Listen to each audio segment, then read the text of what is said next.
രണ്ടാം പിണറായി സർക്കാരിന്റെ അവസാന നിയമസഭാ സമ്മേളനത്തിന് ഇന്ന് തുടക്കമാവുകയാണ്. ഗവർണർ രാജേന്ദ്ര ആർലേക്കറുടെ നയപ്രഖ്യാപന പ്രസംഗത്തോടെയാണ് 15ാം നിയമസഭയുടെ അവസാന സമ്മേളനത്തിന് തുടക്കമാവുക. കേന്ദ്ര സർക്കാരിനെതിരെയുള്ള വിമർശനങ്ങൾ ഒഴിവാക്കിയാണ് ഗവർണർ നയപ്രഖ്യാപനം നടത്തുക. മന്ത്രി സജി ചെറിയാന്റെ വർഗീയ പരാമർശങ്ങളും ശബരിമല സ്വർണ്ണക്കൊള്ളയും പ്രതിപക്ഷം സഭയിൽ ഉയർത്തുമ്പോൾ ഭരണ നേട്ടവും രാഹുൽ മാങ്കൂട്ടത്തിൽ വിഷയവും ഉയർത്തി പ്രതിരോധിക്കാനാണ് ഭരണപക്ഷ നീക്കം. ഈ മാസം 29-നാണ് ബജറ്റ് പ്രഖ്യാപനം. 32 ദിവസം നീണ്ടു നിൽക്കുന്ന സഭാ സമ്മേളനം മാർച്ച് 26-നാണ് അവസാനിക്കുക.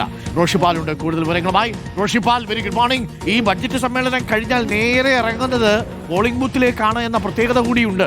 മാർച്ച് 26 വരെ നീളുന്ന സമ്മേളനമാണ്. അപ്പോൾ 32 ദിവസം നീണ്ടു നിൽക്കും. അതിനിടയ്ക്ക് ഇടവേളകളൊക്കെ ഉണ്ടാവും സ്വാഭാവികമായും. പക്ഷേ അത് കഴിഞ്ഞാൽ പിന്നെ തിരഞ്ഞെടുപ്പ് ഉത്സവത്തിലേക്ക് ഇറങ്ങുകയാണ്. അതുകൊണ്ട് ഈ സഭാ സമ്മേളനം സംഭവ ബഹുലമായിരിക്കും എന്ന് തന്നെ പറയാം, അല്ലേ? തുടക്കം തന്നെ ഗംഭീരാവൂ. നയപ്രഖ്യാപന പ്രസംഗത്തിൽ ഗവർണർ ചില ഭാഗങ്ങൾ വായിക്കില്ലെന്ന് കേട്ടു. Roshipal, good morning.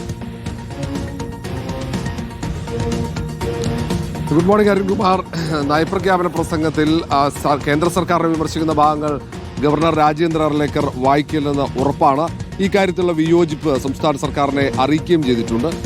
നേരത്തെയൊക്കെ ഗവർണർ ആരിഫ് മുഹമ്മദ് ഖാനുള്ള ഘട്ടത്തിൽ പലപ്പോഴും നയപ്രഖ്യാപന പ്രസംഗം നടത്താൻ പോലും തയ്യാറാകാത്തൊരു സാഹചര്യമുണ്ടായിരുന്നു. അത് ഒടുവിൽ സർക്കാർ ഇടപെട്ട് ആ പിണക്കം മാറ്റുന്ന കാഴ്ചകളൊക്കെ കേരളം മറന്നിട്ടില്ല. പക്ഷേ ഇപ്പോൾ അങ്ങനെയല്ല. ആർലേക്കർ നിയമസഭയിൽ വരും, നയപ്രഖ്യാപനം നടത്തും. പക്ഷേ കേന്ദ്രത്തെ വിമർശിക്കുന്ന ഭാഗം അങ്ങ് ഒഴിവാക്കും. ഏതായാലും ഈ തവണ നിയമസഭാ സമ്മേളനം അത് തെരഞ്ഞെടുപ്പിന് തൊട്ടുമുമ്പുള്ള സഭാ സമ്മേളനമായതുകൊണ്ട് സ്വാഭാവികമായും പ്രക്ഷുബ്ധമാകും സഭാ സമ്മേളനം. സർക്കാരിന് പറയാനുള്ളത് അവിടെ പറയും. കഴിഞ്ഞ കാലങ്ങളിൽ നടപ്പിലാക്കിയ വികസന പ്രവർത്തനങ്ങളൊക്കെ നിയമസഭയ്ക്കകത്ത് മന്ത്രിമാർക്ക് പറയാനുള്ള അവസരമുണ്ടാക്കാൻ ചോദ്യങ്ങളായി വന്നിട്ടുണ്ട്. അതിനു പുറമെ സർക്കാരിനെ വിമർശിക്കാൻ പ്രതിപക്ഷം പല പ്രധാനപ്പെട്ട വിഷയങ്ങൾ അതിൽ നേരത്തെ സഭാ സമ്മേളനത്തിൽ ഉന്നയിച്ചതാണെങ്കിലും ശബരിമലയിലെ സ്വർണ്ണക്കൊള്ളയുമായി ബന്ധപ്പെട്ട നിരവധി വിഷയങ്ങൾ സഭയ്ക്കകത്തേക്ക് വരും. പ്രത്യേകിച്ച് അന്നത്തെ ദേവസ്വം മന്ത്രിയായിരുന്ന കടകംപള്ളി സുരേന്ദ്രനെ ചോദ്യം ചെയ്ത് പിന്നീട് രക്ഷപ്പെടുത്താനുള്ള നീക്കം നടക്കുന്നു എന്നടക്കമുള്ള ആരോപണങ്ങൾ പുറത്തുയർത്തുന്നുണ്ട്. അത് നിയമസഭയ്ക്ക് അകത്തും ഉയർത്തും. അതും നിയമസഭയിൽ ചോദ്യങ്ങളായി വന്നിട്ടുണ്ട്. അതേസമയം തന്നെ രാഹുൽ മാങ്കൂട്ടത്തിന് എതിരെ ഉയർന്ന ലൈംഗികാരോപണങ്ങളും ലൈംഗിക പീഡന കേസുകളുമൊക്കെ സർക്കാരിന് അതൊരു ആയുധമാക്കി മാറ്റി ഈ ആരോപണങ്ങളെ പ്രതിരോധിക്കാൻ ഉപയോഗിക്കാനുള്ള സാധ്യതയുണ്ട്. ഇക്കാര്യത്തിൽ DK മുരളി നൽകിയ കത്തിൽ സ്പീക്കർ അനുമതി, അത് അവതരിപ്പിക്കാനുള്ള അനുമതി നൽകുമോ എന്നതും നമുക്ക് കാത്തിരുന്ന് കാണാം.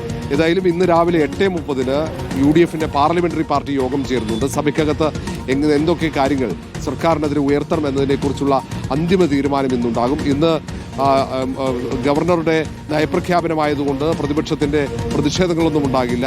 നാളെ അനുശോചനമാണ്. അനുശോചനം കഴിഞ്ഞ് നാളെയും സഭ പിരിയും. മറ്റന്നാൾ മുതലാണ് സഭയ്ക്കകത്ത് ചോദ്യോത്തരവേള മുതലുള്ള മറ്റ് നടപടിക്രമങ്ങൾ ഉണ്ടാവുക. മറ്റന്നാൾ മുതൽ സഭയ്ക്ക് അകത്തും പുറത്തും പ്രതിഷേധങ്ങൾ ഉണ്ടാകും. കാരണം സഭയ്ക്ക് പുറത്ത് യൂത്ത് കോൺഗ്രസിന്റെ മാർച്ച് പ്രഖ്യാപിച്ചിട്ടുണ്ട്. മുഖ്യമന്ത്രി രാജിവെക്കണമെന്ന് ആവശ്യപ്പെട്ട് വിവിധ സർക്കാരിനെതിരെയുള്ള വിവിധ വിഷയങ്ങൾ ഉയർത്തിക്കൊണ്ടുള്ള പ്രതിഷേധ മാർച്ചാണ്. അങ്ങനെ തുടർച്ചയായി 28-ാം തീയതിയും കോൺഗ്രസ് നിയമസഭയിലേക്ക് മാർച്ച് പ്രഖ്യാപിച്ചിട്ടുണ്ട്.